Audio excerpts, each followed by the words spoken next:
بسم اللہ الرحمن الرحیم۔ السلام علیکم۔ سعودی عرب کے شہر عبا سے آپ کو خبر دیتے چلیں کہ حوثیوں کے حملے میں عبا ایئرپورٹ پر مسافر طیارے کو آگ لگ گئی ہے۔ سعودی عرب کے شہر عبا سے آپ کو خبر دیتے چلیں کہ عبا ایئرپورٹ پر مسافر طیارے کو آگ لگ گئی ہے۔ اتحادی افواج نے کہا ہے کہ حوثیوں کے حملے میں عبا ایئرپورٹ پر مسافر طیارے کو لگنے والی آگ پر ابھی قابو پا لیا گیا ہے۔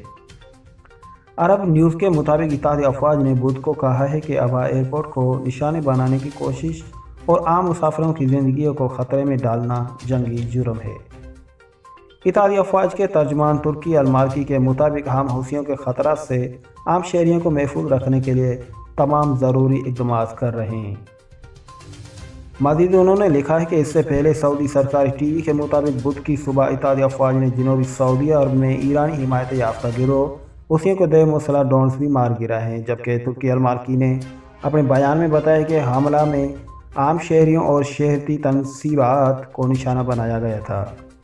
مزید انہوں نے لکھا ہے کہ حوثیوں کے ان حملوں پر سیاسی مبصر ہمدان شہری نے عرب نیوز سے بات کرتے ہوئے کہا ہے کہ یہ حوثیوں کی جانب سے پہلا دہشت گرد حملہ نہیں ہے، کیونکہ ہم جانتے ہیں حوثی امن نہیں چاہتے۔ الشہری کے مطابق حملہ اقوام متحدہ کے خصوصی سفیر برائے یمن مارٹن گریفٹ کے دوران تہران کے کچھ ہی دن بعد کیا گیا تھا۔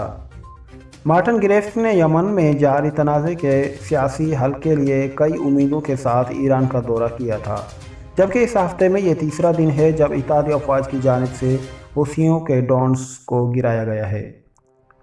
تجزیہ کار حمدان الشہری کے مطابق حوثیوں سے مذاکرات کا کوئی امکان نہیں ہے، اور ہم نے بائیڈن انتظامیہ سے بھی کہا ہے کہ انہیں دہشت گردوں کی فہرست میں برقرار رکھے۔